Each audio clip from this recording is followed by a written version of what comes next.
her competence on matters, sexual morals, for example, or even economics.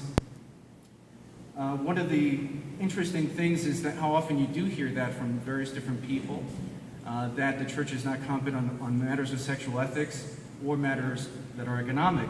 But Pius XI, one of my favorite popes, in an encyclical called Ubi Arcano de Concilio, says that one of the significant problems in society is that there are people who will claim those things, but in reality what they do is oppose Orthodox Catholic teaching and are on par with what he calls social modernism, which is on par with theological.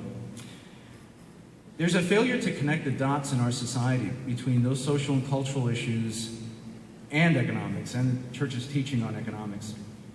And what we want to go over here today is simply this, is that we must find the humility in ourselves to think with the mind of the church. One of the things I like to say is I love being a Spaniard. I'm proud of being an American. I served in the United States Marine Corps.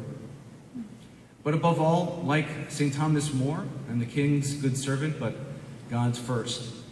And Archbishop Chaput of Philadelphia mentioned this when he said, we're not Republicans or Democrats, we are Catholics first. We believe that the family is the heart of the new evangelization. And what we're going to talk today a little bit about is those various different elements that Catholic social teaching deals with to show that marriage and family life is at the center of society. So we're going to talk mostly about three things. We're going to talk about marriage, family, the social challenges to both.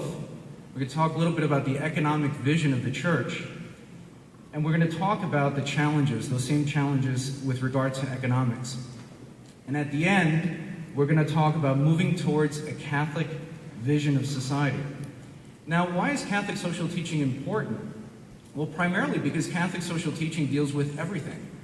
It deals with culture, social issues, economics, and political affairs.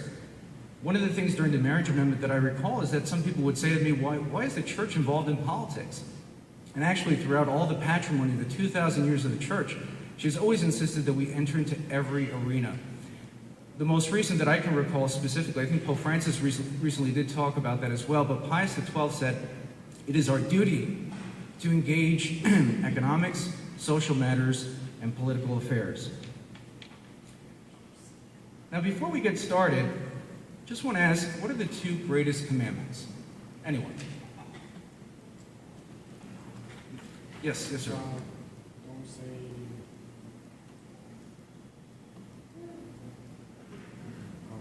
Never mind. Well, the two greatest commandments are, first and foremost, to love God with all our heart, with all our mind, with all our soul. And the second is to love our neighbor as ourselves.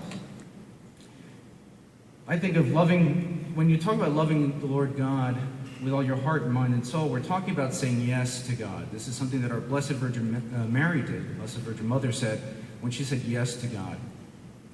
God has, when we talk about Catholic social teaching, we talk a lot about human dignity, and that's certainly very important. That's one of the core elements of Catholic social teaching. But there's something else, and that is the rights of God. We have an obligation to follow his commandments.